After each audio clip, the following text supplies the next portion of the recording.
Alhamdulillahilladzi an'amana bi ni'matil imani wal islam wassalatu wassalamu ala asyrafil anam nabiyina wa habibina wa syafi'ina wa qurrati ayunina wa maulana Muhammad sallallahu alaihi wasallam. Subhanaka la ilma lana illa ma 'allamtana innaka antal alimul hakim. Rabbi yassir wa la tu'assir ya rabbi tammim bi khair. Allahumma faqihna fid din wa 'allimna at-ta'wil wahdina ila siratikal mustaqim. Allahumma la sahla illa ma ja'altahu sahla wa anta taj'alul hazna idh syi'ta sahla. Rabbi yassir wa la tu'assir ya rabbi tammim bi khair. Qala al-musannif rahimahullahu ta'ala wa nafa'ana bihi wa bi'ulumihi wa bi'ulumi masyayikhina fid dharain amin. Faslun ikhlasi muallim lahu. Ini tentang guru hendaklah dia ikhlas dalam mengajar. Ini tentang guru nih, murid nanti pula adab-adab murid. Jadi kita kalau sudah menjadi seorang guru, menjadi seorang ustadz atau menjadi seorang yang dituntunlah ilmunya, maka ada adab-adab yang mesti harus kita kuasai. Mana dia? Kata Imam An-Nawawi rahimahullah, wal yahdhar kulla hadrin min qasdihi takassura bi kasratil mushtaghilina alaih. Ini pertama nih. Hati-hati kata Imam An-Nawawi rahimahullah. Apa kata Imam Nawawi? Wal yahdhar, dan hendaklah dia jauhi. Apa yang dia jauhi?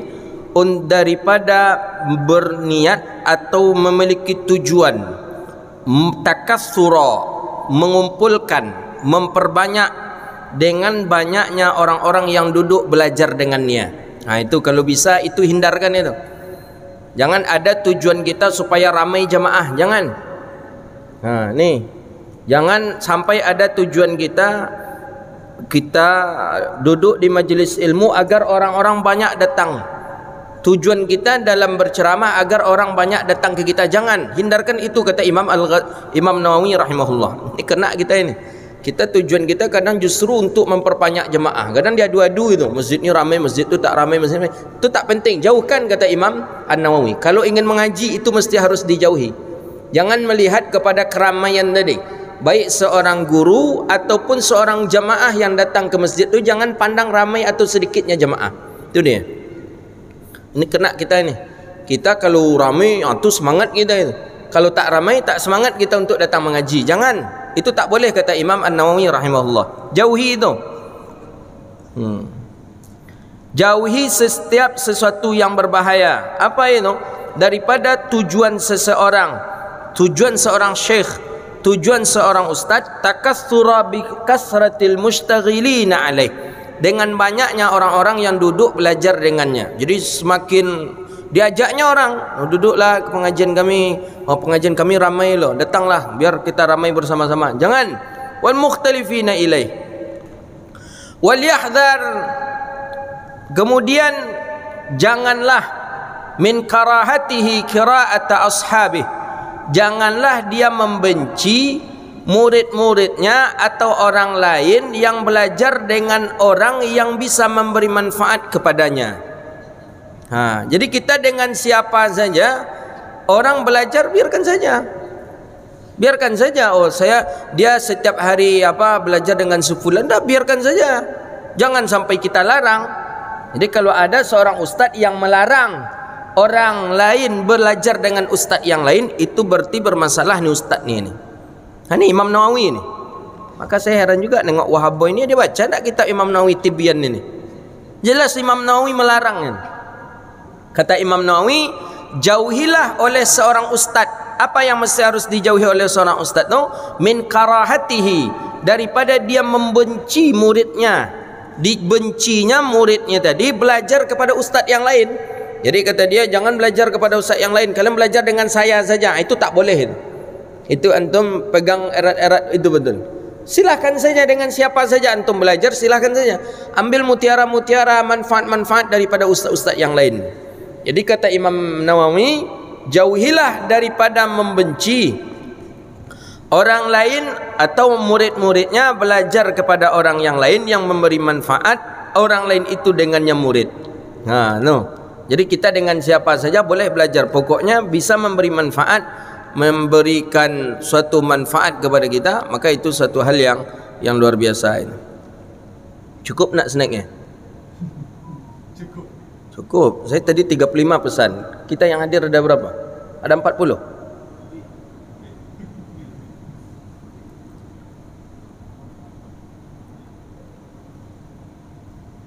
Oh ya, lebih 40 50 hampir kita. Maaflah mana yang tidak, ya fasabrun jamil aja. Tapi isinya banyak kok. Insyaallah bisa berbagi. Kemudian apa kata Imam An-Nawawi? Wa hadhil musibah. Ini musibah. Jadi kalau ada ustaz-ustaz yang melarang muridnya belajar dengan ustaz yang lain, kata Imam Nawawi itu musibah. Musibah yang terjadi sebagian orang-orang alim tapi bodoh, kata Imam Nawawi. Jadi dia nampaknya saja alim tapi pada hakikatnya dia bodoh. Nah, jadi kalau ada seorang ustaz yang melarang orang untuk mengaji dengan ustaz tu pada hakikatnya ustaz bodoh namanya. Nah, kita yang mengatakan Imam Nawawi menyebut ustaz tu ustaz bongak loh. Ini ada nih curhat sebagian jemaah, saya dilarang untuk hadir di pengajian UZR katanya. Hah, apa masalah? Jangan lagi ustaz tu terlampau keras mengkritik Wahabi ini. Baru tahu dia rupanya kita keras mengkritik Wahabi. Jangan lagi kata dia. Lagian pokoknya banyaklah macam lah. Alhamdulillah.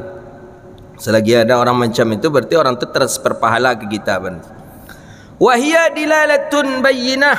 Kemudian kata Imam An-Nawawi, dan dianya itu dilalah ini menunjukkan secara pasti bahwa orang yang memiliki ilmu itu, maksudnya ustadznya tadi itu su'uniyah, niatnya sudah salah.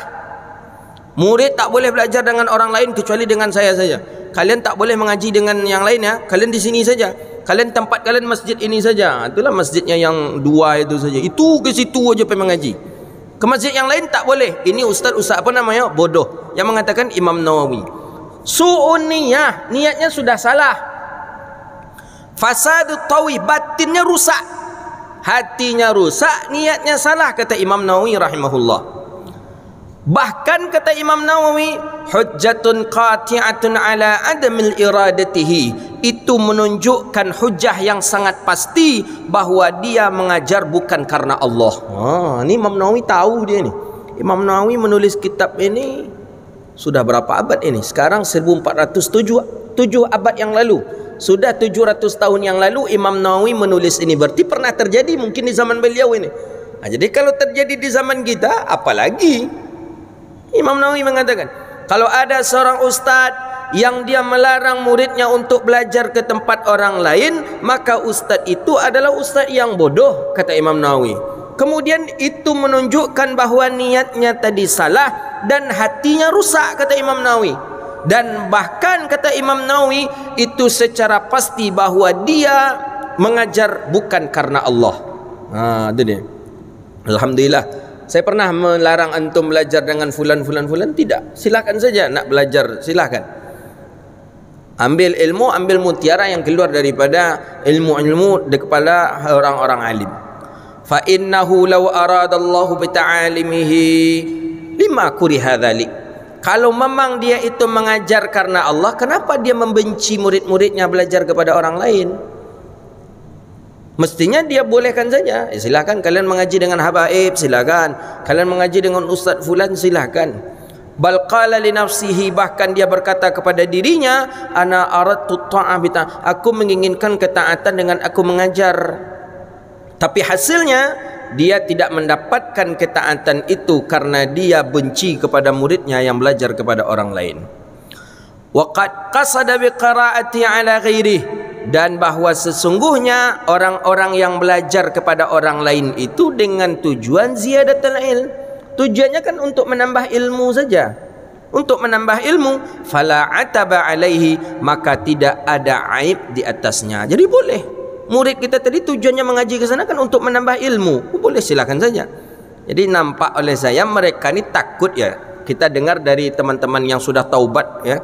Kata dia, mereka itu melarang murid-muridnya mengaji kepada ulama-ulama ahlu sunnah wal jamaah, kepada Ustaz Abdul Somad, Buya Yahya, itu kekhawatirannya nanti tertarik murid-muridnya ini oleh pemahaman ilmu-ilmu yang ada oleh ulama-ulama ahli sunnah wal jamaah. Dan kekhawatirannya itu memang iya betul, memang iya. Sebelumnya mereka duduk di majelis pengajian dia, itu saja doktrin bid'ah, syirik, sesat, neraka. Bid'ah, syirik, sesat, neraka. Bid'ah, syirik, sesat, neraka. Duduk di pengajian Buya Yahya, duduk di pengajian Ustaz Somad, rupanya ada surga rupanya. Ada surga yang luas rupanya, tidak neraka saja. Rupanya bid'ah itu ada yang hasanah rupanya. Oh, rupanya tidak syirik rupanya. Makan suatu ketaatan menyebabkan orang ini masuk ke dalam pemahaman ahli sunnah, itu yang mereka khawatirkan. Maka bagaimana cara? Mereka buatlah makanan, mereka gratiskanlah, mereka belikan buku. Luar biasa. Luar biasa. Mereka gratiskan. Kita yang gratis-gratis itu kan suka kita. Dibelikan buku gratis, makanan diberi makanan, nanti apalagi jubah dikasih gratis. Ayo pula nyawa tu. Padahal kita sudah mereka sesatkan. Maka hati-hati kita. Imam Nawawi ni menunjukkan kepada kita, mereka tu ulama jahil. Seorang ustaz yang jahil, kemudian niatnya rusak, hatinya rusak, dan dia mengajar bukan karena Allah. Kalau seandainya muridnya itu belajar pun karena untuk menambah ilmu, mengapa harus mereka benci? Mestinya mereka mempersilahkan saja. Itu dia. Ya, kalau nanti murid belajar dengan ulama ahli sunnah, nanti aturannya dapat kiriman 100 juta dalam sebulan, jadi 5 juta aja lagi, nyak rugi itu. Dia kan fulus ini menjadi perhitungan juga bagi mereka. Ya, bagi kita ya juga. Cuman tidak begitu menjadi acuan bagi kita bahwa mesti harus dengan uang, tidak. Laukana fulus kulluhum bisa diurus kan. Laukana laisa fulus kulluhum mampus kan. Laukana fihi kullu fulus mulus kan. Itu bahasa Arab yang di Indonesia kan. Kalau bukan karena uang, maka tidak akan mulus. Kalau dengan ada uang lancar, tak ada uang mampus. Dia fus-fus tu aja, dia fulus.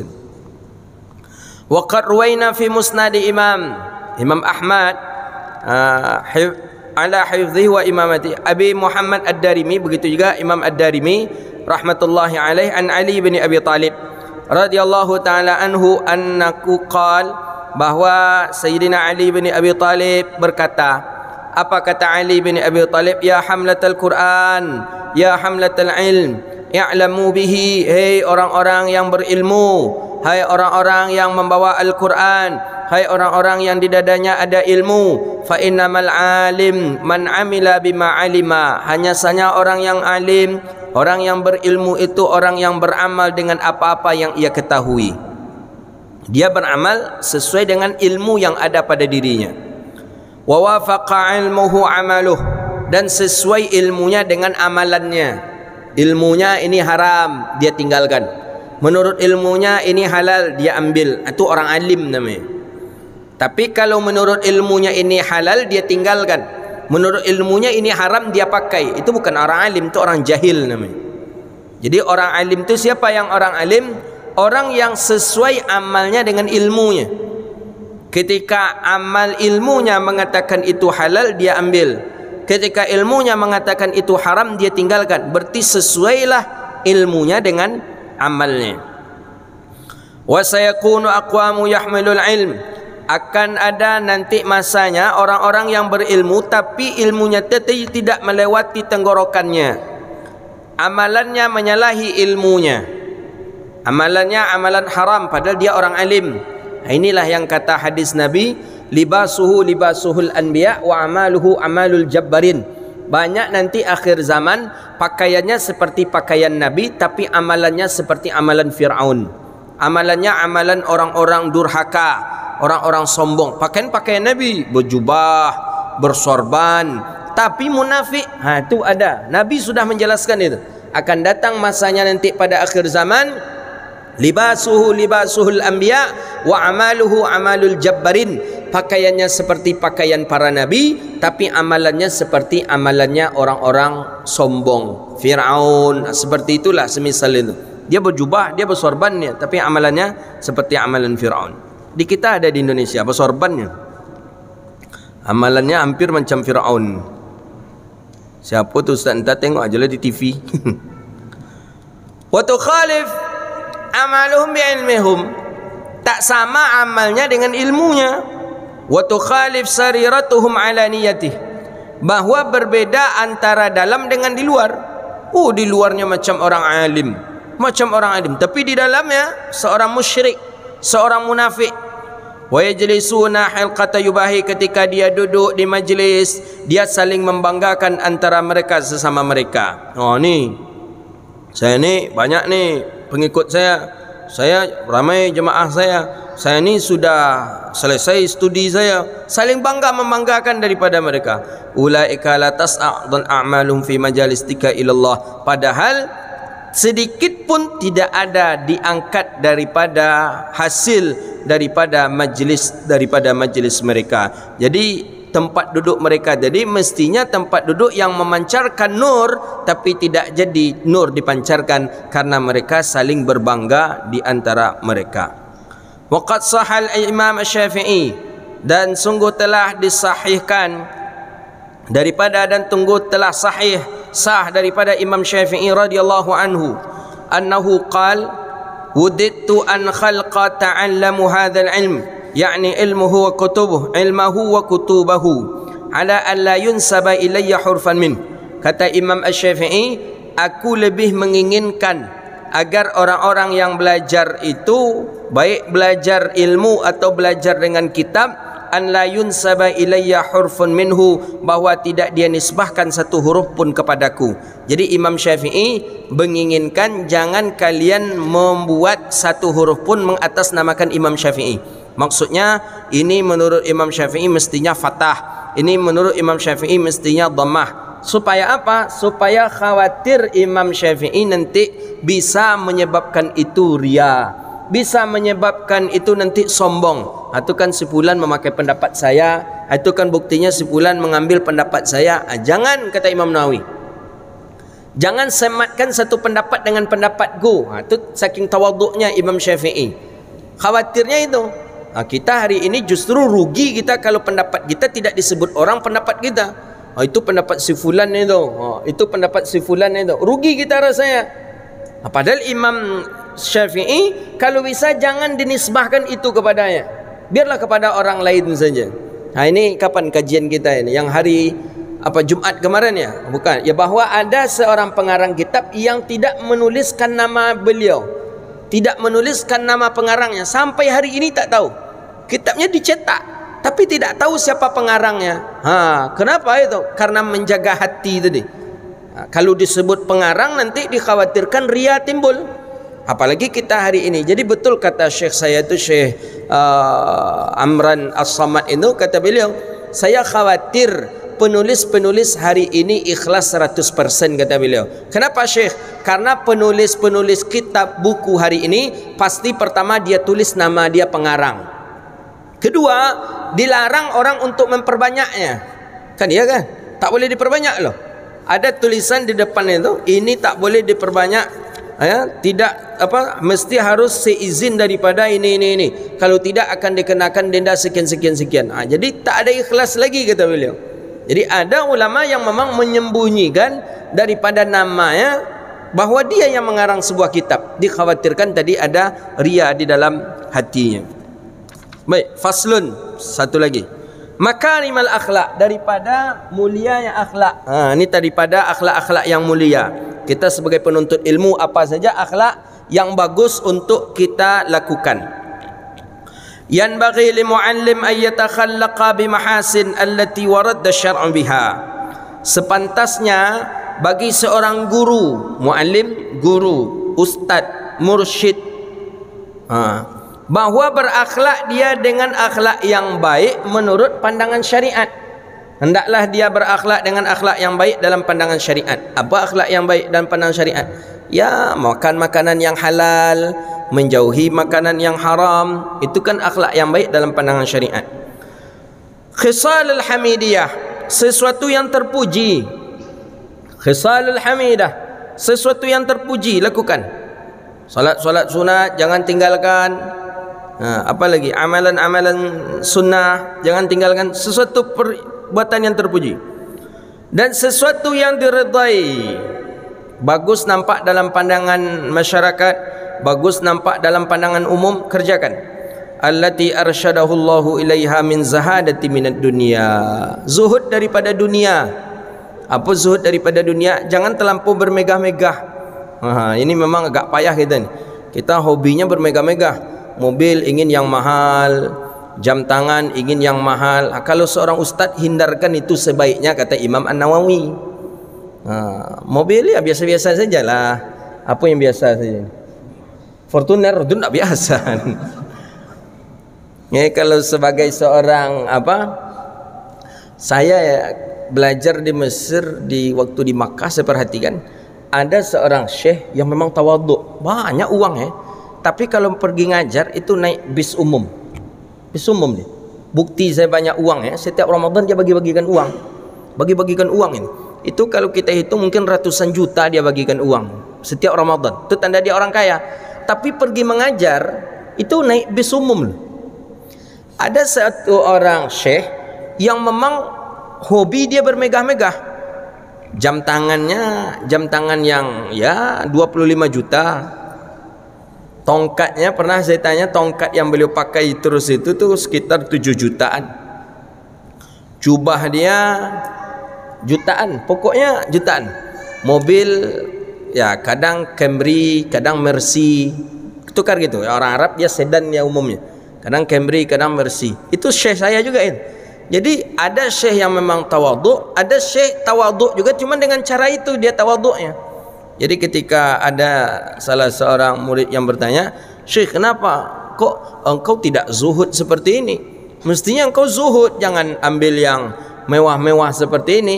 Jadi kata syekh, jawabannya, ini supaya menggertak orang-orang kafir nih, kata dia. Jadi menggertak kafir. Jadi jangan orang kafir memandang, oh gitu rupanya ulama Islam itu, mobilnya aja kere, bajunya aja lelusuh, katanya kan. Jadi itu setidaknya menggertak iya juga itu. Jadi kita ustaz-ustaz ni enggak apa-apa, hampai aja lah beli Alphard, sekarang kadang parkirkan Alphard di Anur, enggak apa-apa. Itu untuk menggertak orang-orang kafir, jangan mereka menghinakan agama kita. Itu maksud yang syekh saya tadi. Ganti-ganti mobilnya ngajar, kadang Camry, kadang Mercy dia pakai untuk ngajar loh, untuk ngajar Sahih Bukhari ke masjid itu. Jadi ganti-gantian mobilnya dan penampilan beliau, bayangkanlah jam tangannya 25 juta.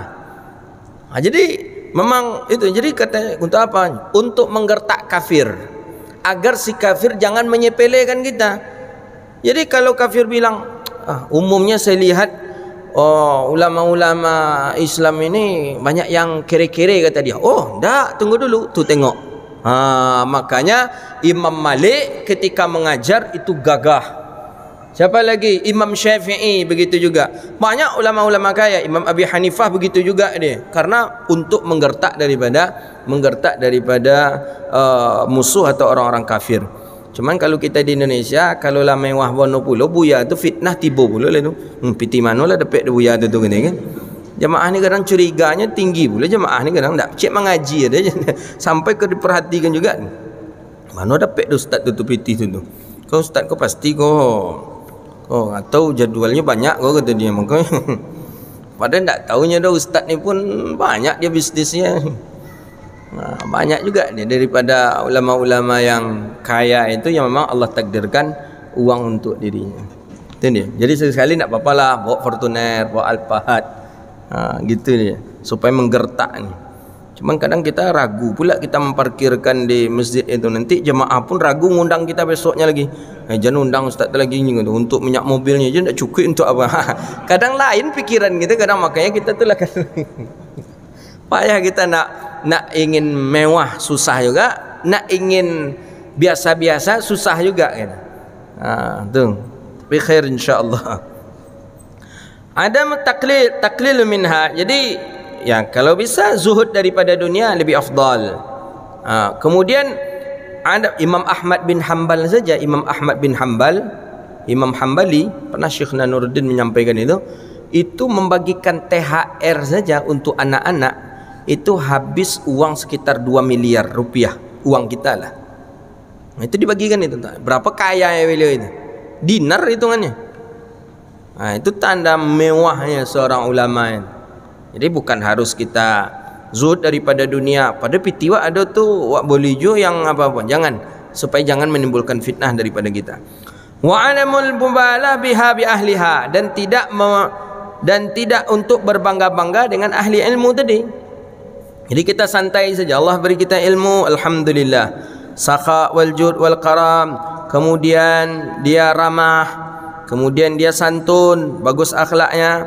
Kemudian wa talaqatul wajhi bighairi khuruj ila had, memandang pandangan yang baik, pandangan senyum kepada orang-orang, santun, itu orang alim.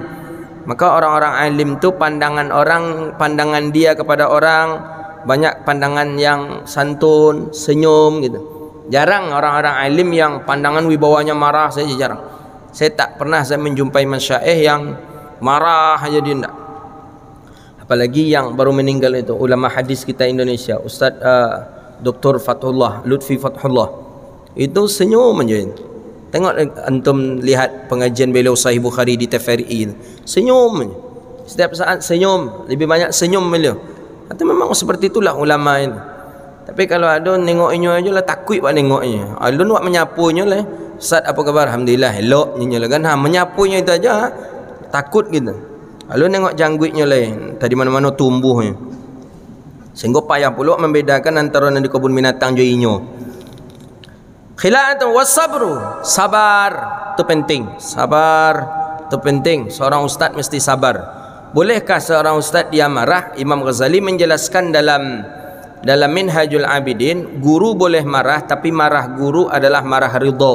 Tak boleh marah dendam hasad dari hati, tak boleh. Jadi seorang guru atau orang tua memarahkan anak, marahlah dengan marah ridha. Jangan marah dari dalam.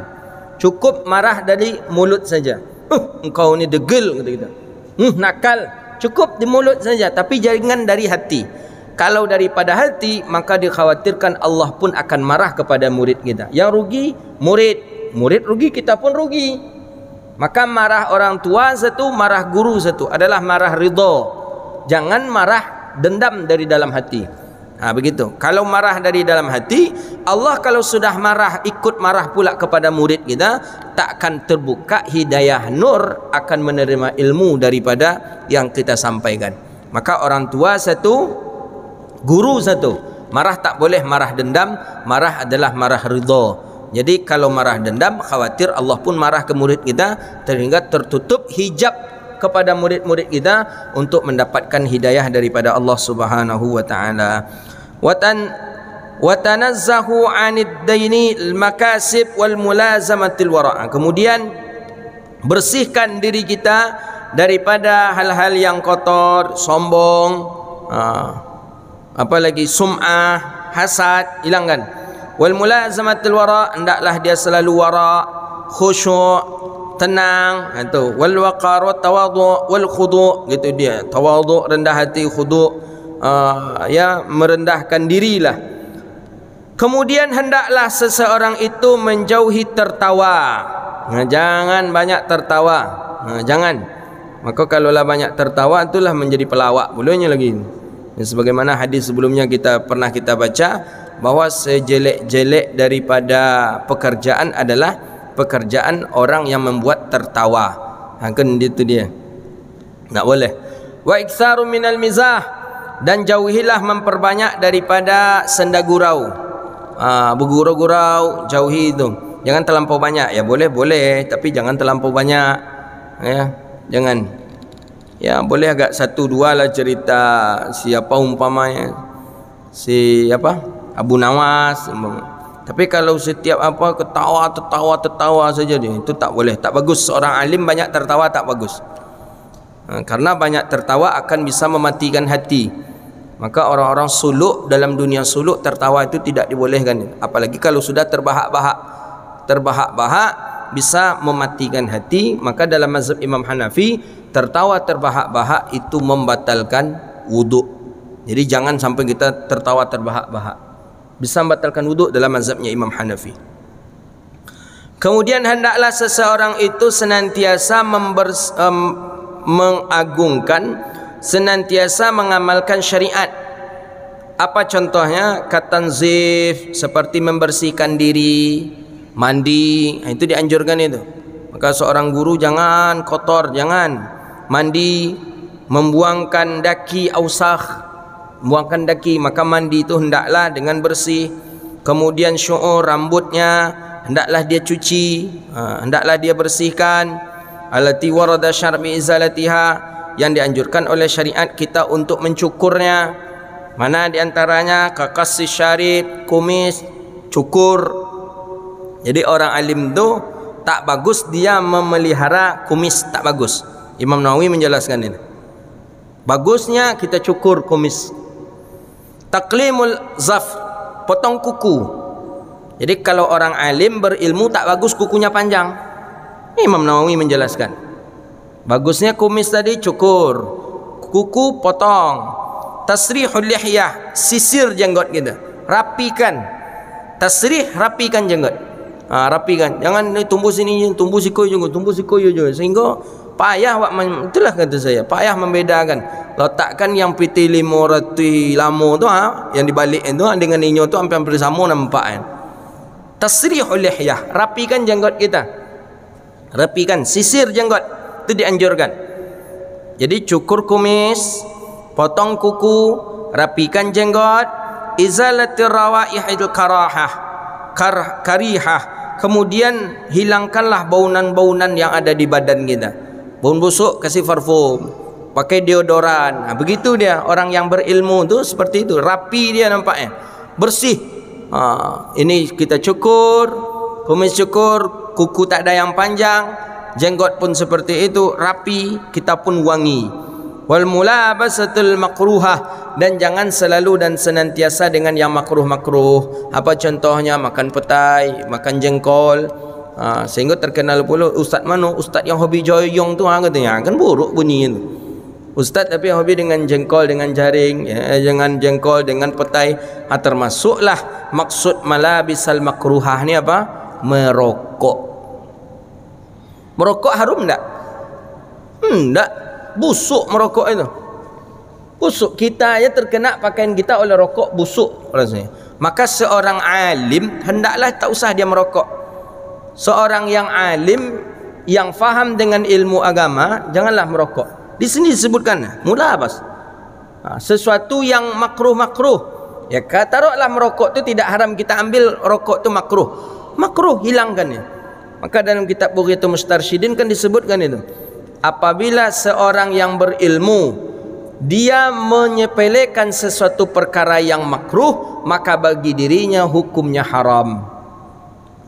Seperti rokok, okeylah makruh, tapi jangan kita sepelekan akan makruh, mana apa dok. Dia masalahnya orang alim.